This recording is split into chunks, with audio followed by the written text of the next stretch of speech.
I imagine that if the motion we had here tonight was Christianity is a religion of peace, we get to the Q&A, perhaps even before, and somebody would say, if the other side were arguing for that, somebody would say, what about the Crusades? What about that?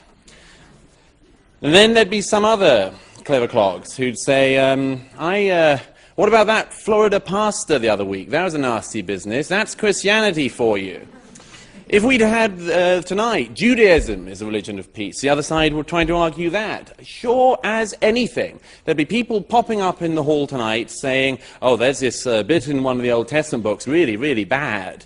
All sorts of massacres going on. Why don't you talk about that? There might even be people trying to say that, the argument that Judaism was a religion of peace couldn't be argued because people would say, look at what Israel is doing, and isn't that a direct response, and so on. So let's not have a debate about Islam and whether or not Islam is a religion of peace without talking about the facts to do with Islam. It's an absurd situation we're in, where nothing that anyone does whilst being Muslim is any responsibility of Islam's. Yet anything anyone does whilst being a Christian or a Jew is responsibility of all Christians, all Jews. Let's make this as straightforward as I can. Take the categorization that eminent scholars like Bernard Lewis, Ibn Waraq have made. Let's say Islam is a very, very complex thing. And the best way I can do this in the very short time I have is say you have three Islams. Islam 1, 2, and 3. Islam 1, the Quran and the life of Muhammad and the Hadith. Islam 2, the tradition of the Sharia. Islam 3, what Muslims do now. The first of those things, Islam, the Quran and so on, is bad.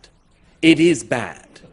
There is a lot of violence in it. And what's worse, the peaceful verses are superseded by the violent verses.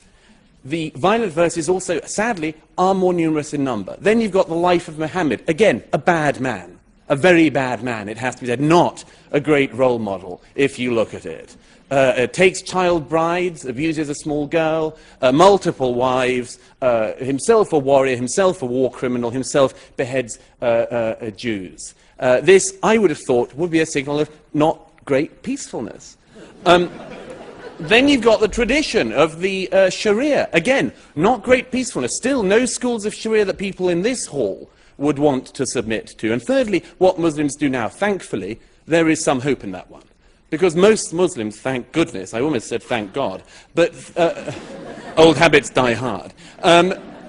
Most Muslims don't do what those texts say, because they exercise their judgment as moral beings without having to refer to defunct holy books. Now, the problem is that Islam is an unstable component, as a religion, an unstable component. 1,000 years ago, the Mu'tazilites tried to reform the religion. They were wiped out. The fact is that Islam is many things, many, many things. But to say it's a religion of peace is nonsense. It's to ignore reality. It's to ignore very difficult but necessary facts, not paradigms, but facts. To say that Islam is a religion of peace is to say something based entirely on hope. It's to elevate a hope into truth. And I hope, as you all know, history teaches us that's a very bad thing to do. Thank you. Thank you, Dr. Smart.